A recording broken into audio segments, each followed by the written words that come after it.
కాళికాయై నమః. జై శంషాన్ కాళీ. డాక్టర్ భార్గవదేవన. Welcome to my YouTube channel Karma Viparyasa. So ఈరోజు సూటిగా స్థుతి లేకుండా చెప్పాలనుకునే టాపిక్ ఏంటంటే, జపం చేస్తూ ఉంటాం. కొంతమంది ఈ వేలు అంటారు, కొంతమంది ఈ వేలు అంటారు. నేను ఆల్రెడీ ఇంతకుముందు ఒక వీడియో కూడా చేస్తున్నాను ఈ వేలుతోనే చేయాలని. కానీ తంత్రశాస్త్రాన్ని అనుసరించి ఎవరైతే తంత్ర మార్గంలో రావాలనుకుంటారో వాళ్ళకు కొన్ని చిన్న చిట్కాలు చెప్తానండి.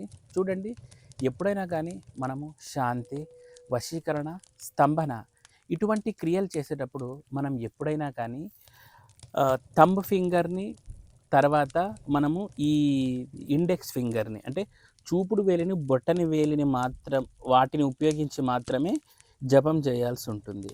మనము ఎప్పుడైతే విద్వేషణము, తర్వాత ఉచ్చాటనం లాంటివి చేస్తావో అలాంటప్పుడు మనము థంబ్ ఫింగర్ని, తర్వాత ఈ చిటికెన వేలిని, ఈ చిన్న వేలితో ఎప్పుడు ఉపయోగపడక జపము, కానీ ఈ టైంలో మనకు ఉపయోగపడుతుంది.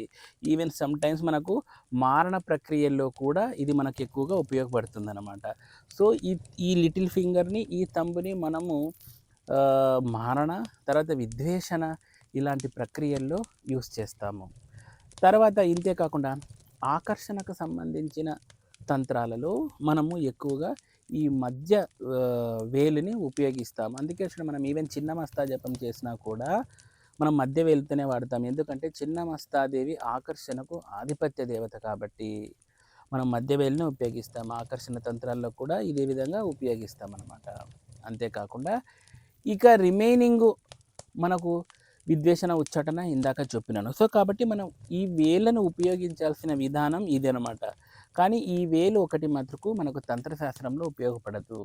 ఎందుకంటే ఇది కొన్ని కారకత్వ సాత్విక విధానాలు మనం ఉపయోగించడం జరుగుతుంది. ఈవెన్ బొట్టు పెట్టుకునేటప్పుడు కూడా దానిలో కానీ ఇట్లాంటి దానితో ఉపయోగించడం జరుగుతుంది. తంత్రశాస్త్రంలో ఈ వేలుని చాలా తక్కువగా ఉపయోగిస్తారు.